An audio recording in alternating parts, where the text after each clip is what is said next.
સુરતમાં સતત વધી રહેલી ગુનાખોરી ડામમાં સુરત પોલીસ મેદાને છે તો શહેરભરમાં ગંભીર ગુનાઓ આચરી નાસ્તા ફરતા હત્યારાને ઝડપી પાડવા ક્રાઇમ બ્રાન્ચની ટીમ મેદાન હોય બાતમીના આધારે ગોડાદરા પોલીસ મથકની હદમાં એક મહિના અગાઉ શિવા ટકલા ગેંગ દ્વારા કરવામાં આવેલા ચકચારિત હત્યા કેસમાં સંડોવાયેલા હત્યારાને સહારા દરવાજા પાસેથી ઝડપી પાડવામાં આવ્યો છે। સુરત પોલીસ કમિશનર અનુપમસિંહ ગેહલોત દ્વારા સુરતમાં વિવિધ ગુનાઓ આચરી નાસ્તા ફરતા ગંભીર ગુનાઓના આરોપીઓને ઝડપી પાડવા આપેલી સૂચનાને લઈને ક્રાઇમ બ્રાન્ચની ટીમ મેદાને છે।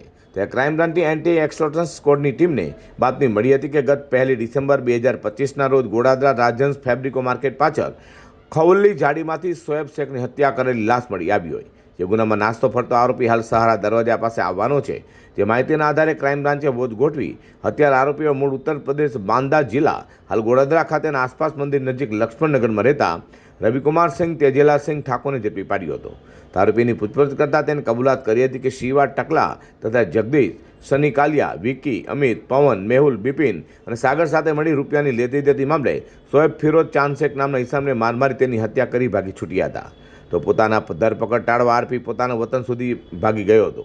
3 દિવસ પહેલા સુરત આવી અલગ અલગ વિસ્તારમાં ફરતો રહેતો હોવાની કબૂલાત કરી છે। હાલ તો ક્રાઇમ બ્રાન્ચની ટીમે આરોપી રવિકુમાર સિંહ ઠાકોરની ધરપકડ કરી તેનો કબજો ગોડાદરા પોલીસે સોંપવાની તજવીજ હાથ ધરી છે।